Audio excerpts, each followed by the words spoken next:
آية تندر. أعوذ بالله من الشيطان الرجيم. بسم الله الرحمن الرحيم. فلذلك فادع واستقم كما أمرت ولا تتبع أهواءهم وقل آمنت بما أنزل الله من كتاب وأمرت لأعدل بينكم الله ربنا وربكم لنا أعمالنا ولكم أعمالكم لا حجة بيننا وبينكم الله يجمع بيننا وإليه المصير. بسم الله الرحمن الرحيم. والصلاة والسلام على نبينا محمد وعلى آله وأصحابه وسلم تسليما كثيرا. سبحانك لا علم لنا إلا ما علمتنا إنك أنت العليم الحكيم. أستغفر الله الذي لا إله إلا هو الحي القيوم وأتوب إليه. اللهم انفعنا بما علمتنا وعلمنا ما ينفعنا وزدنا علما. دية تنسوية هجرية باكلة أن التمناني أن البناني أن الشبي شهر المحرم من هجرة سانكالو فلو بسونيو مغاني شيغناي ميلاد النصارى كجاتي بافولا أن مغاني وورو سانكالو ولون فلانا بسوني وتاني سباناي ambe dawda bu masjid rajah ambo kono darasube minyan ka tafsir bun kathir. a'udhu billahi minash shaitanir rajim. falizalika fad'u wastaqim kama umirta ila akhir al-aya. ni aya min fulen ni abena bon kasiri ka tafsiri la jumla tande ba kono kuma denta o de be aya in kono kuma denta yi sini si tugulenta nyugona sini site nyukoro sini site korola be jole ne akelenkele jole ni na damay jumla ta kuma denta bunka siri ko nyogona yesu ewa anyogona ayatul kursi doronde qur'ana kono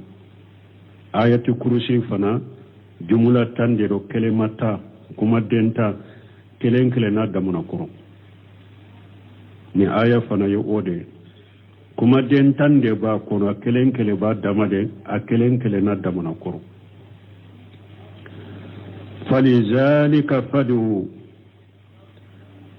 ala ko cide ma nye dina min wahaw kana ima dina mi nyinye washiya kanke naye nabi nyuma uye cide unye minye tawhidi nye ala kelempe ukabato fui kana faraka ewa wodelike kata wa dina de made eyere ani mugo tuguriko de ka wodelike kata odema nye dina min wahaw kana ima nyemmi wahaw kana ciido ma ko ala kelemto kabbato foy kana fara aka walelike katode made wastaqim kama umirta ikasabati fana katile kasabataka komi nyinya amarna chogomi kana teme katanye kana takini kana tanuma kana boy kofe sabati tawhidi ndeka tawhidi wolelike katama ika jua ka ika sabataka kana takini kana tanuma balmo jiyalla bay na bara yeninde bi kasabati chinyaka kasabati dina chinyaka bi bara yo ode sino beba fo ka funne silama de ube ambebe sunna de ka o foli kan no daw kono ni kuma be sabatin ni ke wala indeka ambe islamai ambe sunna moy yala ambebe ciden takawa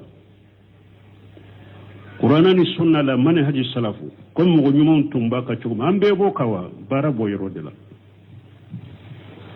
ode kanka nyanyini kasabatoka uriya to qali ibn mas'ud ambe jate mina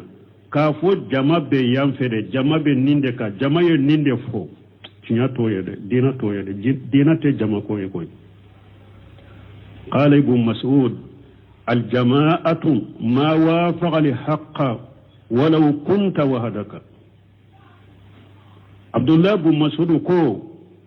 ako jama yede min be na tinya ma har ni kelen ba ka jiyan kono har ni kelen de bo ko jamana kono har ni ekkelende bo ciñayin ka dugu kono ere togo ko jama jamate ambe jama sugu munun la nye jamate o yewu al jamaatu ma wafaqa li haqqa walaw kunta wahdaka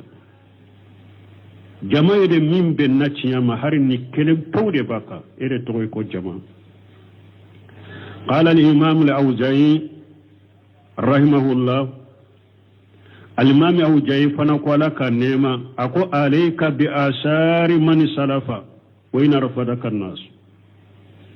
أكم بيما مغنيما منون تمنا يني شيبون تابينو أكو نونون دي نومنا دي هر نبي بانيلا مغنيما منون تمنا يني ولو دي نومنا هر نبي بانيلا وإياك وراء رجالك awa akon bai mai yere kuroshin kewu hada madun ka haklina yere kurosa made wayin jagarafuhu laka bil qawli hari hada madun nuyu ka haklina masri inye kuro ni kuma cenyu nye chogo akani trombele kuma into jinya be karamugo nuye kuma do fo ka masiri ka majamu katanu ni della tara qur'ana ni sunna obese kanya aku yiri kurusi mugo ka haklina made hari nu ya masiri ni kuma cenyu nye chogo akani marasa fa inna li amra yanjani wa anta la tariq mustaqim aku ku bena bangewo ko esoro siratire lenka ka sabati bani nuye haklinaw ka galon nyagami ka galon masiri chogo akoy ka sabati doro akonni ko bena bange ka jeya kabila keneka ke toy ka siratir lenka ala ko kanye ibn qayyim fana ko chogodi ako kun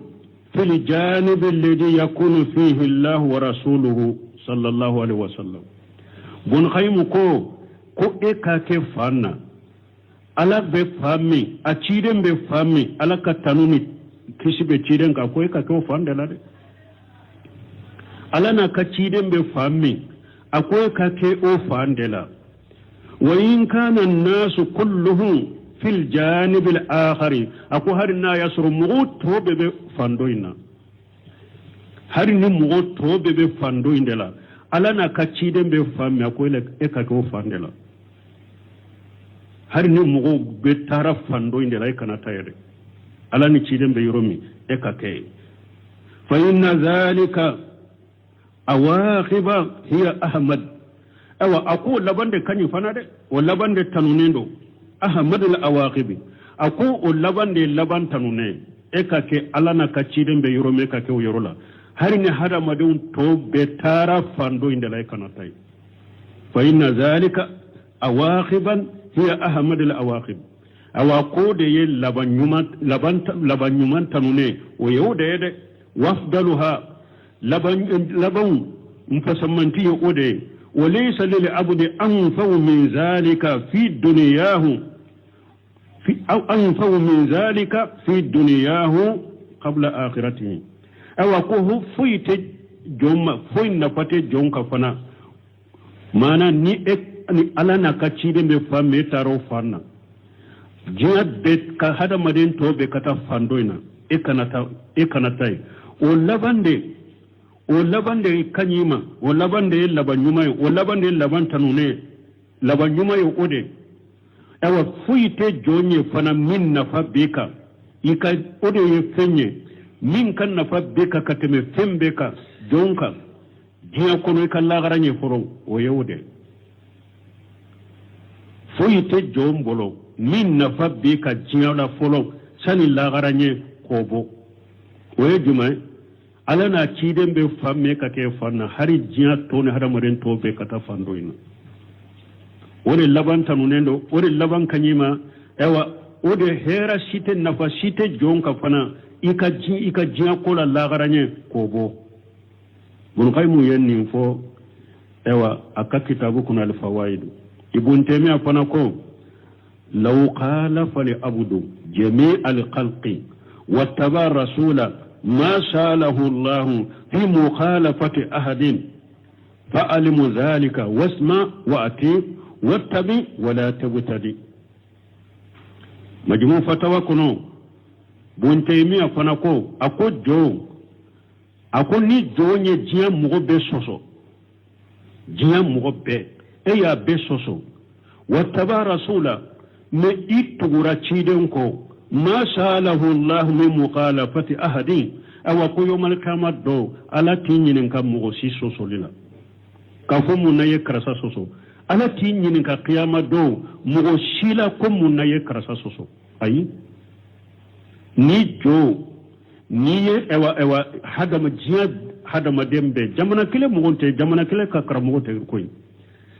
ni dan fembe soso jo ni dan fembe soso dan fem bebe fankele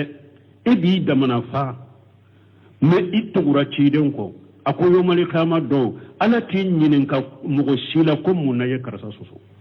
ite nyinin ka ola akoy kan nin do de ikan nin mede ikatugun nin ko wattabi tugu ciden ko de ka tugu ciden ka sunna ko wala tabtadi kana bidiya kede wonte me afana yen nin fo donc ola mbalimu ambe min fo anka jalla bayina ni yoro nunu nana nuna ne ala ko cide nyere ka sabati an todo ngodi ya to cide o bafo ko cide ko sayyabatan hudu wa khawatuha ko dondola ko cide ma ko ewa do ko ma seba do kama ko si jencha ya rila sisade ako suratu hudu na nyogona ulude si jeya parce que ala benni ayaw na nyogona min fo cide nya harbi fastaqim kama umirita itile komi mbi nyamari chogomi isabati komi mbi nyamari chogomi ni nyechide nyere andu janko ambe jian laba minna anya fo chogomi dawa kila mimbe sunna chinya yere kabbi mo wereti la gosi ko bida mo ti la gosi de munu bu dambe kata sunna made ku be sunna kono nu ben nin tonno non ni hijibiya jama ka faranyo kate ndoro ulu de bi la gosi ulu de bi contrôle ulu de bi kele Suleiman urehili yo defo ako salafia dawa munye ani dawa utobo nyogon koro ako jama to munumbe jian kono ulu ka dawa munya ko salafu ka dawa fure alebe hada madon lajeni sariyade salafu ya dawa sunna haqiqat dawa alebe hada madon lajeni sariyade men nin jama dawa munu fule sisa ulu be sariya lajeni hada madon de aku ka dawa ni salafiya dawa boranyo ngoro lu ka dawa munye aku be hada madun de laje ni hada madun taranye betanye unofe ni hada madun tara kini ubeta kini na unofe ni hada madun tara numa ubeta numa na unofe ni hada madun boran kofe ubebu kofe ni hada madun tora kofe ubeto kofe anka islamiya jama dawa fulo de sisa mo non de mo dro min kadi mo ye kofo min kadi mo ye koke sunna dawa to yede odi ya to ala ba fo cide nyi qur'ana kuna be dawa ke kata tawhidin ma aba fo de sabataka wala amba fo allahumma ya mukhallibal qulubi sabbit qulubana ala dinika wa ya musarrifal qulubi sarrif qulubana ala tatika ni nyeddo nyuma cide nyi rede tumbe nim fo cide nyi rede tumami cide nyi nin do fo amba ko cide ma yere be nin do fo ako e ma do ko hada maden ka dusukumbe ala ka bolonkoni fulani nyogon ceda ba yele ma cogo min kadai ciden yere tumbe nin do fo awundo ambe wakati laba minna ciden yem min fo cinya dawa ni sunna cinya dawa kera tasuma kame me ka tasuma kame ka to itege kono de mo shika kuma majamule ni kuma masirilen kan trompe mo shika kewale masirilen kan i trompe nate derilaka nate qur'ana ni sunnaka donc amba fon yanti ala masammin be dusukun yelema am dusukun sabati ka dina cinyaka masammin be dusukun yelema an dusukun yelema ku bila in kabbato cogo nyumanka ala ko kanye wastaqim kama umirta ala ko cire ma ittile ko min nyamariya cogo mi wala tattabi ahwaahum kana mo gon nundu mo batode abdurrahman nasiri sadi akwa ka tawsiri la ya ako munna ala ko cide ma ko kanu ni ndungo bato ama fo kanu ka dina bato parce que dina e nabiyo munun temeno jama munun nan nabiyo ko fewo mugo munu e wambe jiya kono o ka dina e cinyade ala ma fo kana tugu ama fo cide ma kana tugu ka dina ko de ako pasigu ka dina e cinyade ako wala tattabi ahwaahum kana tugu ni ndungo de ko ala ko cide nyede kana tugu mugo ni ndungo ko mo wala jumambe ko be wala ke kata ciden ka sunna ciyama ewa ko ye ciden ciye tabagaye ko ebe tugu mo ni ndungo ko wala tattabi ahwaahum kana tugu ni ndungo ko wa qul kafo amantu bima anzala Allah min kitabi ewa alay kitabu jigne limananay nimfo alay kitabu jigi le limananay wa umirtu alay ne nyamariya li adila bainakum kun ka tile ani nyokon je kiri tigela Allahu rabbuna wa rabbukum ala de ya an tige anaw kitabe dunkew tigi lana amaluna an kabbara saraw banye qiyama walakum amalukum aw fanana yabara mun kew sarabawiye tawsirikalaw bafo kunnin tusira sani jahadu kawli o sani jahadu kawli ni nyede jahadu wuli ni tusi donc nin la ñinite e wa ko afule e ba fo be ka afete be ka fote e dina gelentigi de ala yero fule ka fo qur'ana kono allana amaluna walakum amalukum be ki ka baraka wa ala te be sarwa e ke take doro nin ka take ay nunu na nyogona kera sani jihadu aya ka jigi kele fulana nunu na nyogona te ko sira dire mare kankari de dariye ko ciya tigi ka baraka ka ciya ka ni e ka barake ka galonka e ka sarabi ala bolo lagara la hujjata bainana wa bainakum awa hujjate nena awce hujjate anna awce Allah yajma'u bainana awa ala de bambe fara nyugonka wa ilayhi al-masir ambe be labakata ala de ma donc ibn kasir ko astamalat هذه الآية الكريمة على أسر كلمات مستقلات أكون آية كو كلمة دبا كونو كلمة كلن كلي أكلن كلي جولين دونا يري استملت هذه الآيات الكريمة على أثر كلمات مستقلات كلمة دبا كونو أكلمة كلن كلي جولين دونا يري أني دوين تكورولا كل منها منفصلة عن التي قبلها كلمة بي كلمة من باني أنو تغلنو كبونونا أدامنا كلمة دلو أو حكم براسه أو أكلن كلي يريه كيري دي نادا أيريه أكلن كلي أدامنا كيري دي نا يريه قالوا دونك بغوكو ولا نجير لها سوى آية الكرسي كن آية نغنة قرآن كنو فو آية الكرسي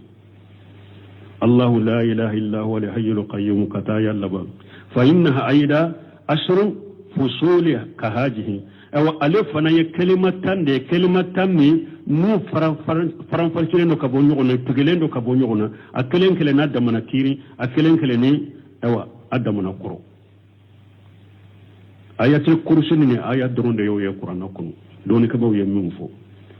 وقوله فلذلك فدو ni ala ko cede ma awa walele ke katoma ay falilladhi awhayna ilayka min ad-din الذي وصينا به جميع المرسلين قبلك أو دينا من عليا أوهو كان إما تشيد دينا من نيني وشياك نبي نمو بي نيني وشياك نبي نمو بي من دينا من أشهاب سرائر الكبار المتبعة كول العزم تشيد منو نسريا باتيكو ديرو وبتغو سريا منكو كم أولو العزم تشيدن دور من فورا وخيرهم أنوه تنا من علي وشياكو ين دينا من وهو كان يفنما فادعوا الناس إليه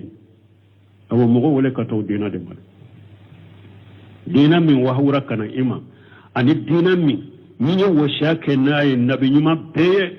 أوا والدينا وللك كتو دمال على كلمة توقبت فوق نفر لك واستقم كما أمرت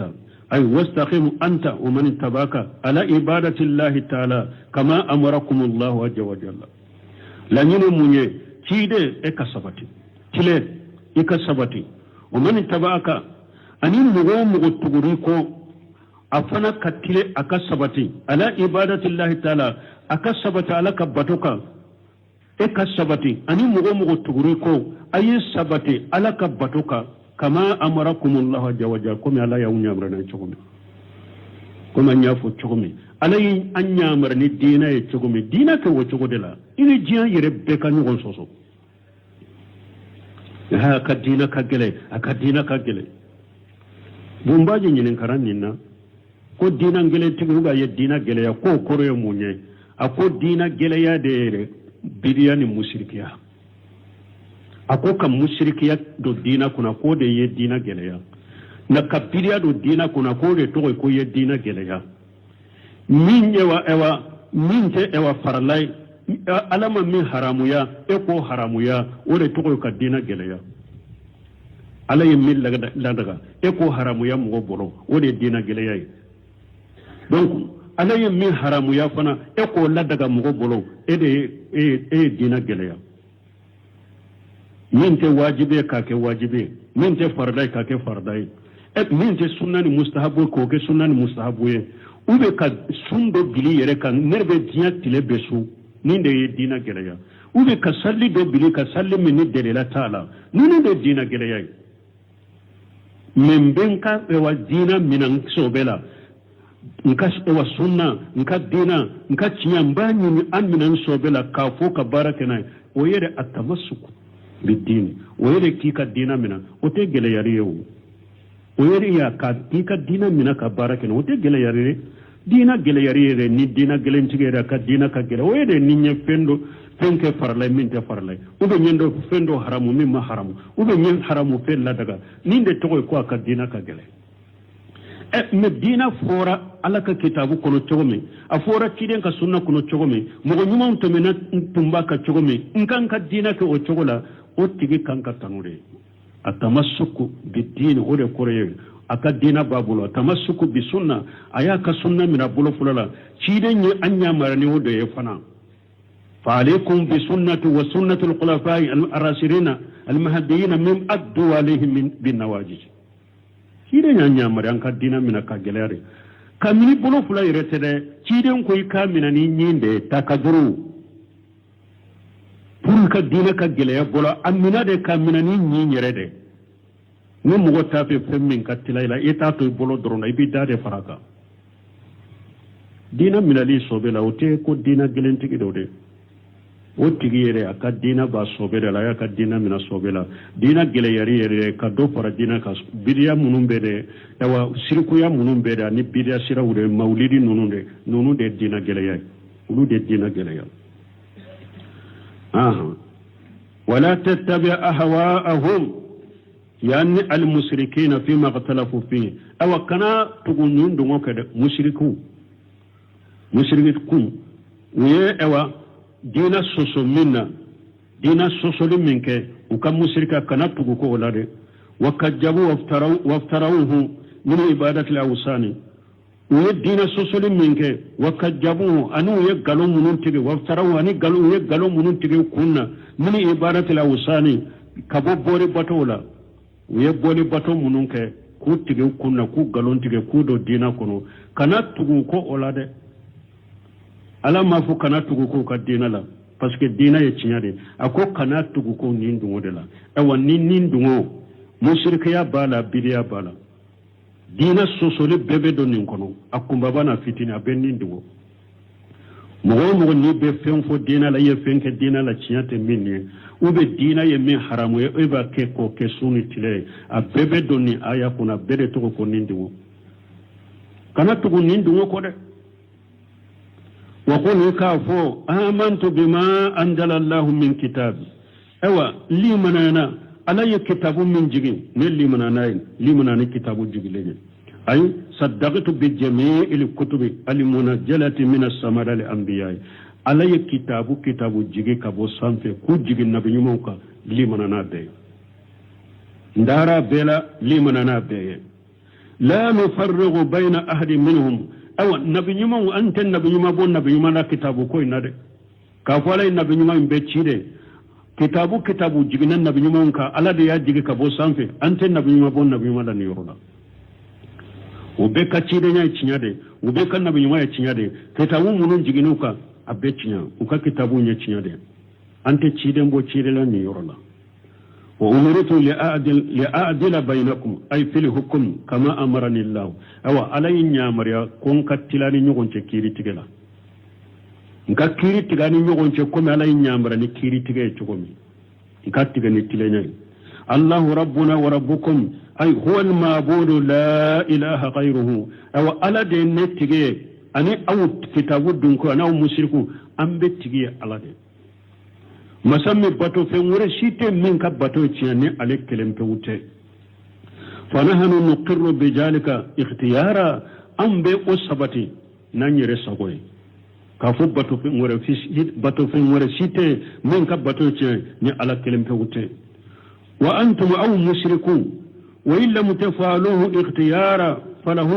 يسجد من في العالمين توا وإجبارا أو مشركون هرنا ياسرو ayere ka suwa konona la amaso alaka kele bantala ko awajibra kaka akelem tawde kabato nama so oma hari aw dusukun kono naw sagoye aw yere koni abe sujudu bi ala danfe te fo ibe sujudu bi ala do be sujudu bi ala isagola do be sujudu bi ala ati sagola karbali misali la hada madem kasuma fule yere mayere minna yere korore ala yo shebola yala ebe se ka fo ni kera bambante chogo ebe se ka fo ko ga sumata yele mayno fa wo sujuru do de alai hari naw mushrikun nama so ko wajibi ala kelim tawdo kabato nama so ni aw yere ka suwana ka sagoy ja kwa aso nemba maka fo damfen shi de te fo abebe sujuru bi alai abeba yere koro alai do ba yere kuro alay ka sujud bi alay ni yere sagoye ni ala bato do be sujud bi alay ka yere kuro alay ka surati swala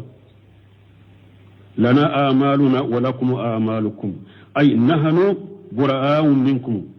aw anka bara bawiye anka bara ubanyi sarabanya fona ka bara sarubanya ima bunka sira yimi foya nin te ko ki sabati de ni nyede kabariya ka boyma ni te foila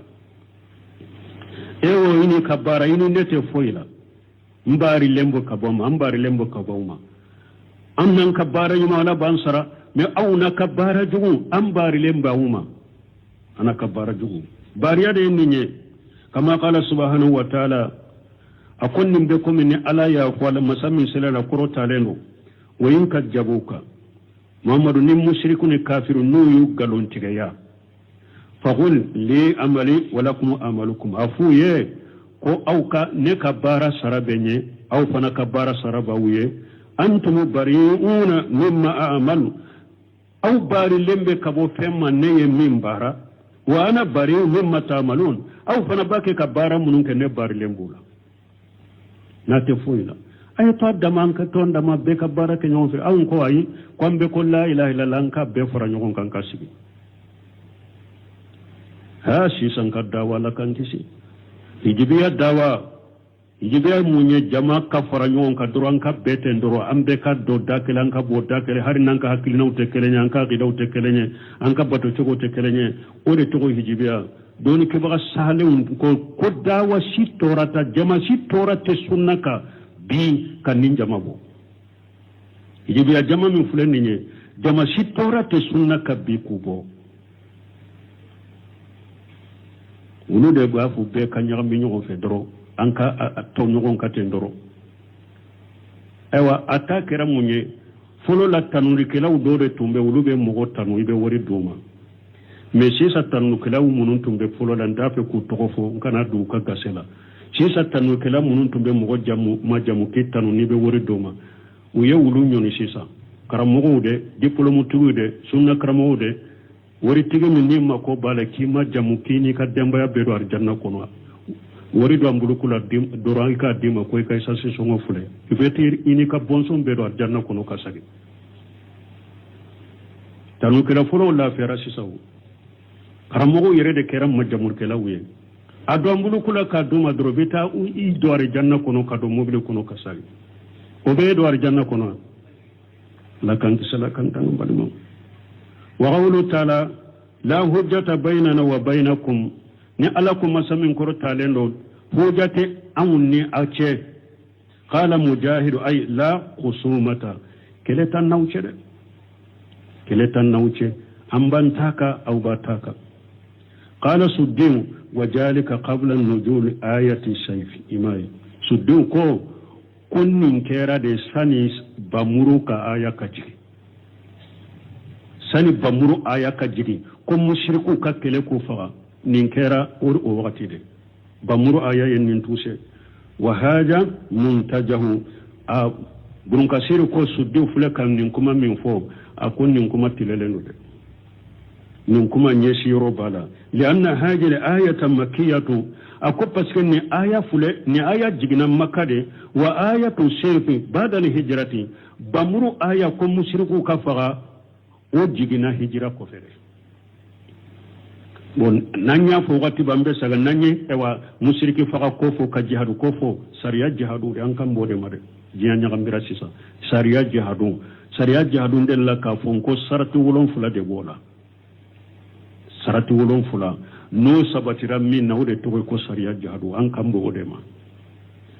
Allah yajma'u bainana ala ban fara nyugonka ay yawmal qiyamati ala ban fara nyugonka qiyama don nimbe komi ka qawlihi komi alaka kuma kul yajma'u baynana rabbuna mamura fuye antige ala bambe fara nyugonka summa yuftahu baynana bil haqqi wa kufa ala be kiri tigambe ni nyugoncha ni chiyaye wa huwa al-fattahu al-alim ala de kiri tigala nyumaye ala de doni ke bagay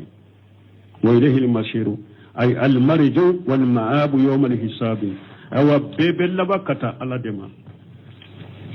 al-marju wal ma'ab sagili anek sagayoro yawm al-hisabi sagili kurusili do bebe sagi kata ala de qiyamah do ala de bebe fesa ala de bebe sara in khayra fa khayru wa in sharra fa sharru ni mo minye hera kala bi sara hera la ni mo minye jugma kala bi sara jugma ma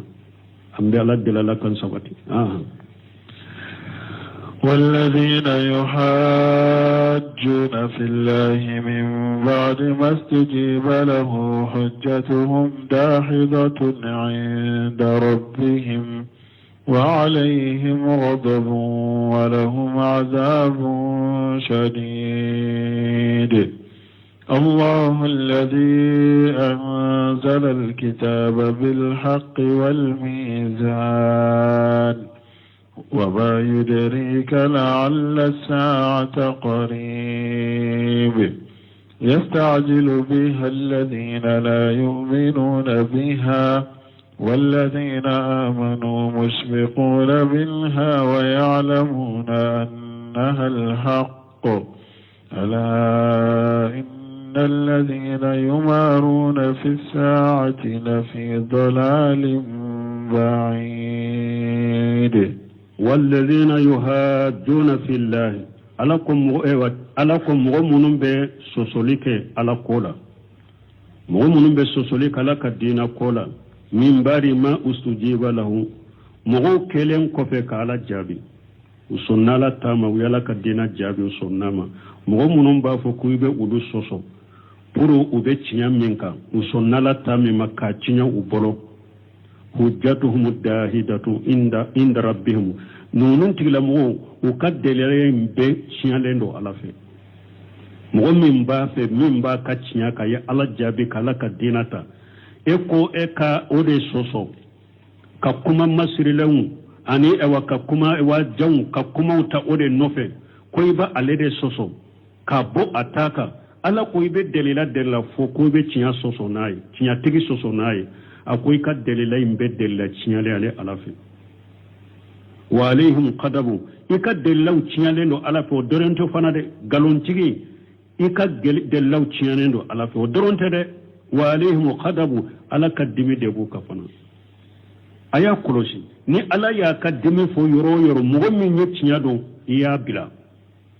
ima ya la ko yahudi khairul maghdubi alaihim wala dalin al maghdubi alaihim ko ye yahudi parce que ye ciya do o ya bila ورث سفيان الثوري من فسد من علمائنا ففيه شبه من اليهود ومن فسد من عبادنا ففيه شبه من النصارى أقول نانك دوني كبغا بين كيرا دوني كبغا تشيالي كو كيرا يهودا ونغنوي دوني كبغا جوغو أقول نانك دوني كبغا كيرا دوني كبغا جوغو دي وهي يهودا ونغنوي ما نكا تشيادو كباما على كدمي دي بيوكرو awa konka batokela bake ka ala bato na kunye ka ala bato ni jahiliya ko yen nasara nyugonai nasara fana ya ala bato ni jahiliya de wala wadi ato ala ko alaihim qadabu ebe tinya do ebe sage ko ebe tinya soso ka tinya ala ko ka de law tinya le no de ala fe ala ka dimi de be ka fana o dorontere sabana jumai wala hum ajabun shadidu yawmal qiyamati la jababu ya la jaba min ka gele ko sobe الله الذي أنزل الكتاب بالحق والميزان على ده مسائل نا يقرأنا جغني تلنيا أي قرآن جغني تشنيا ده والميزان كتلنيا فنجغي وما يدرك لعل الساعة قريب ما مبنما إلى الدنيا إباسرو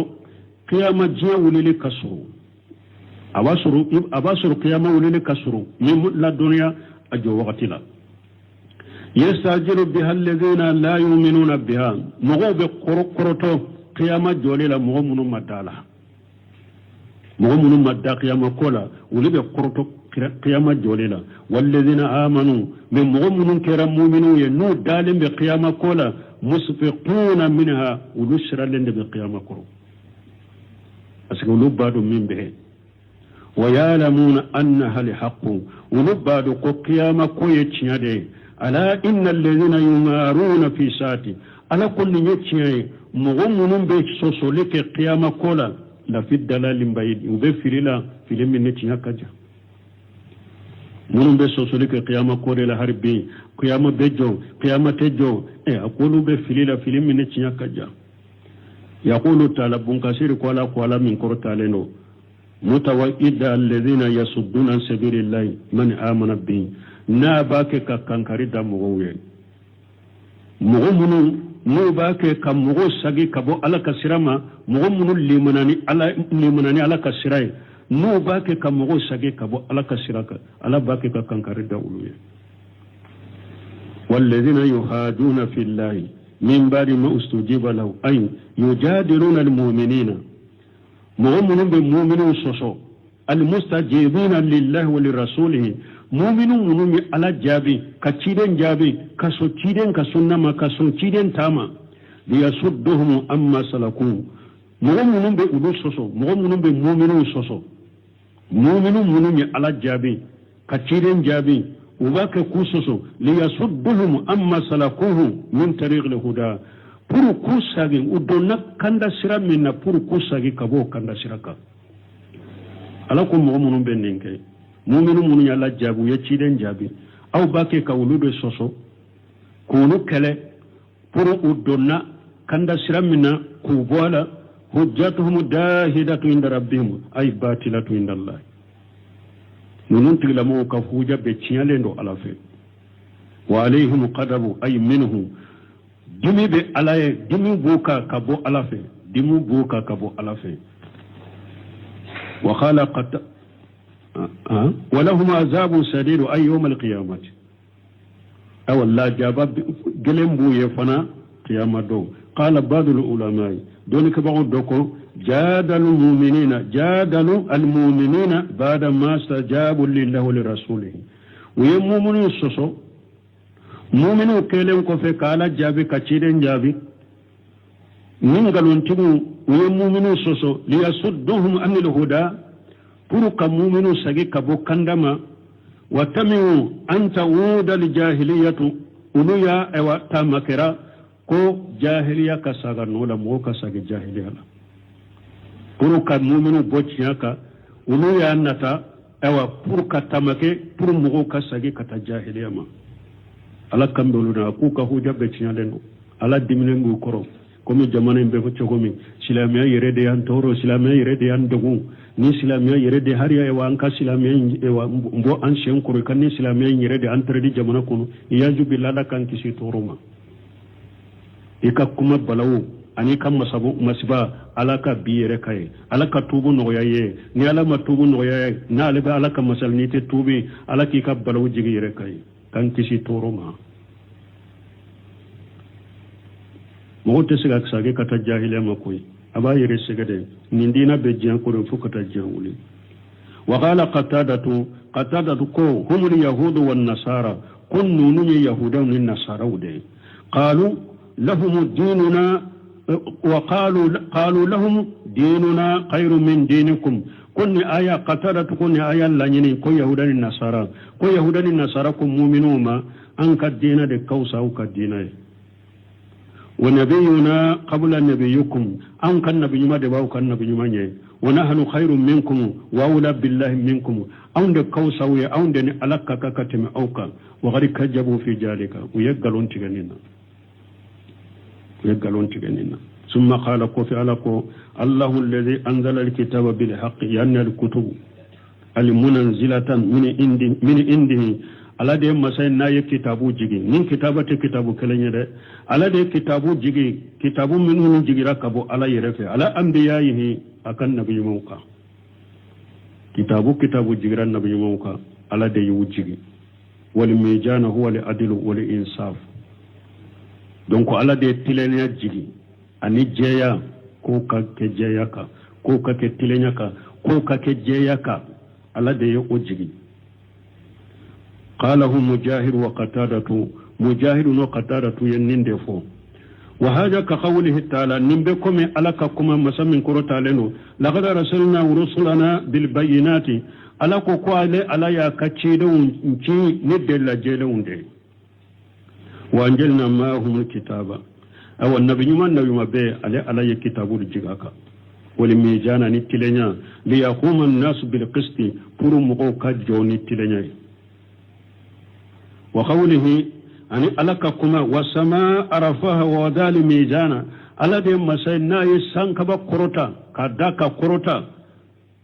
ووضع الميزان الذي مسينا يميزان وشي الله تتقو في الميزان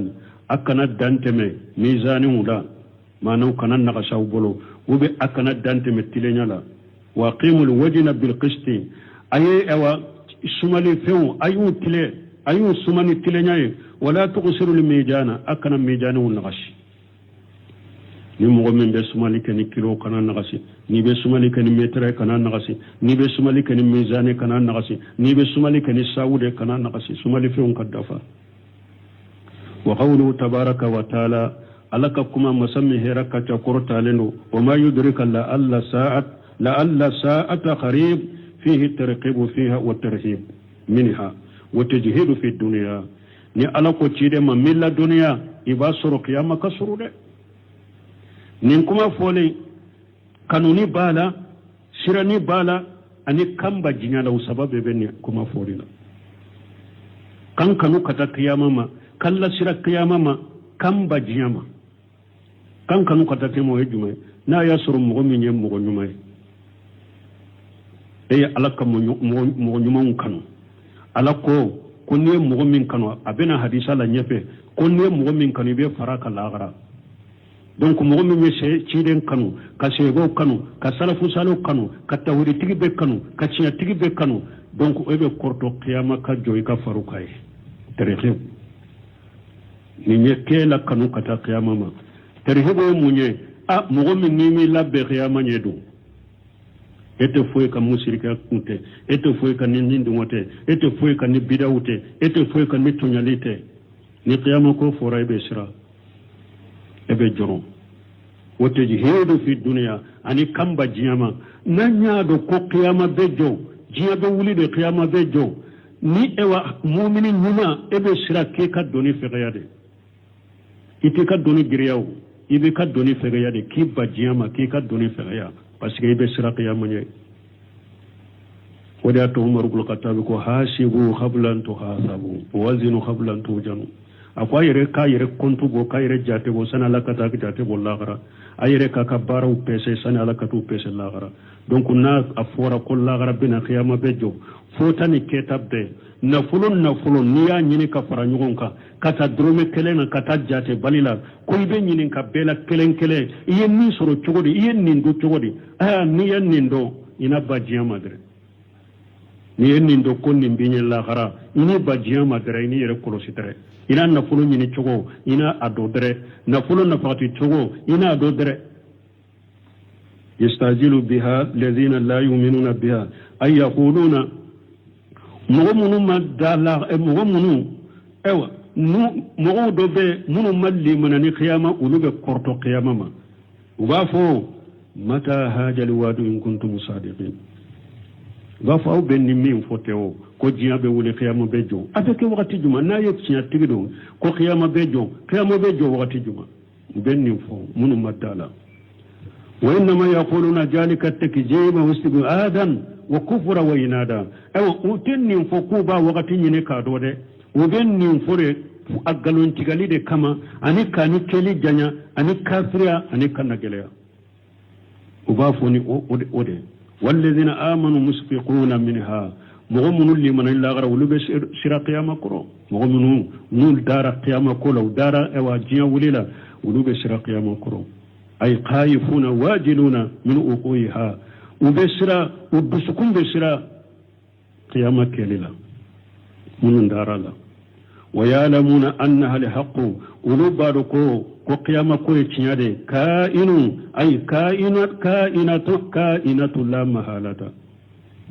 ulubadu ko qiyama beke kuma taala fahum musta'iduna laha amiluna min adliha aw mu'minun bin chola ulubu labbe qiyamay ulube barake qiyamay munum bado udankana lemba nay wulli manende nay ko jiabe wuli de koy qiyama be jode ni janu be sigide bara papion be dide be fade be minade do ba minani kini mo do ba be no mambolo mi janu be sigide do ka bara mi janu be griya do ka bara jugo mi janu go griya siratu be yede jannaba be de arjanna be mo munum be nindo do wolabbe qiyama ولوبي باركنا ولوبي بارك قيامة قصو وفي صحيح أنا نارس سالم كنو أن رجل سال رسول الله صلى الله عليه وسلم بصوت جوهري وهو في بعض أسفاره كو تشيدو كو يتشيدين ولي كاكان تبكنما كاكان كورتا كتشيدين ولي وياسر تشيدين بكتاما دولا beta masira de ka arabu dore do kungo kona arabu dore aye ciden wole ka kan korota ka ciden wole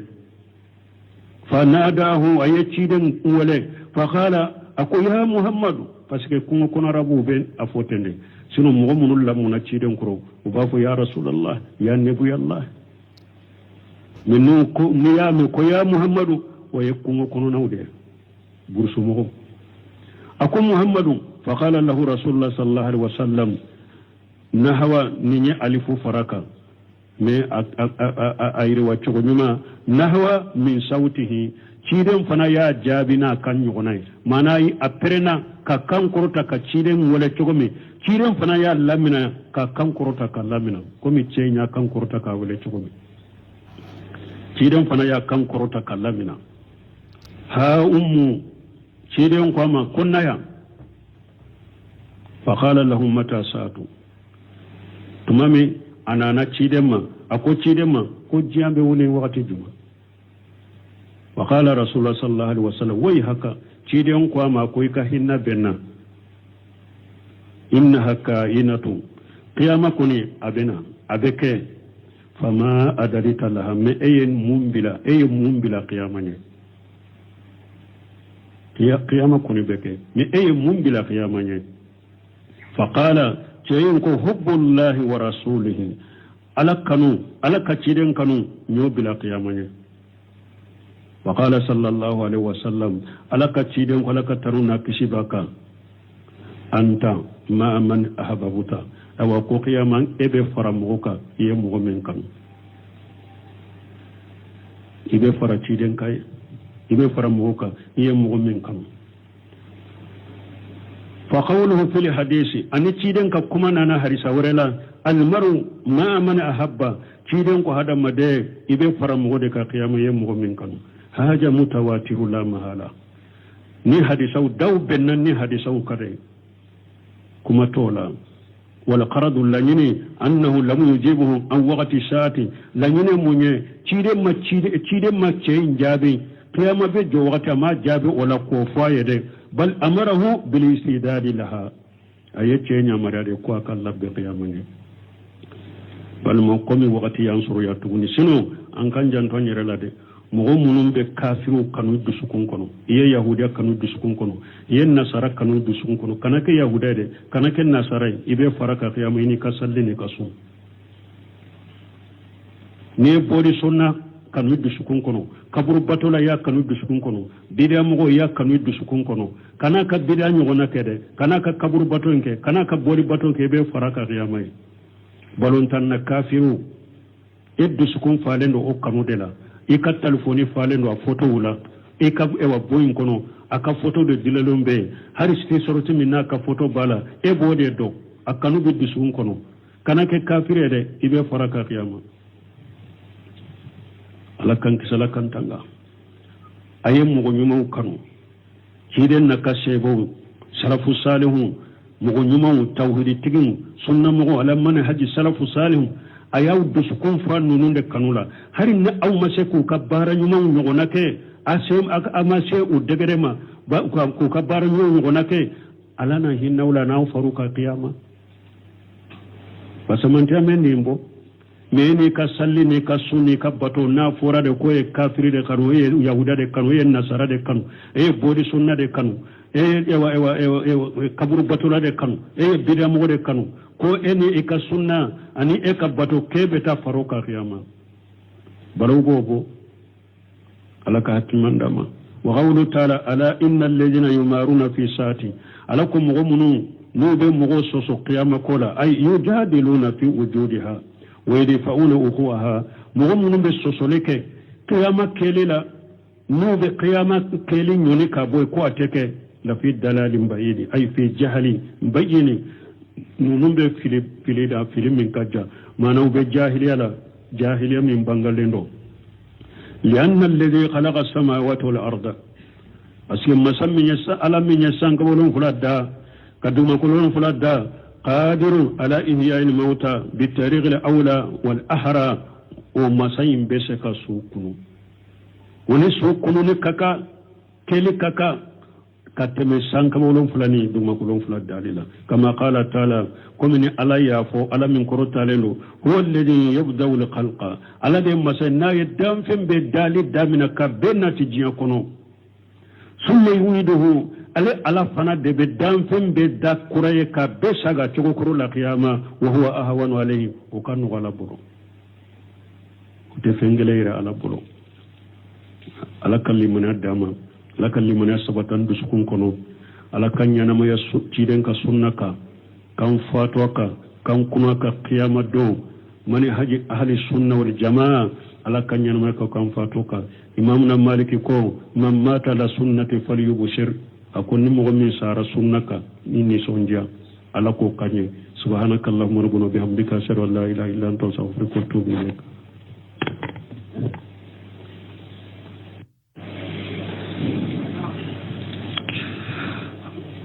سورة الشورى آيات تندر أعوذ بالله من الشيطان الرجيم بسم الله الرحمن الرحيم فلذلك فادع واستقم كما أمرت ولا تتبع أهواءهم وقل آمنت بما أنزل الله من كتاب وأمرت لأعدل بينكم الله ربنا وربكم لنا أعمالنا ولكم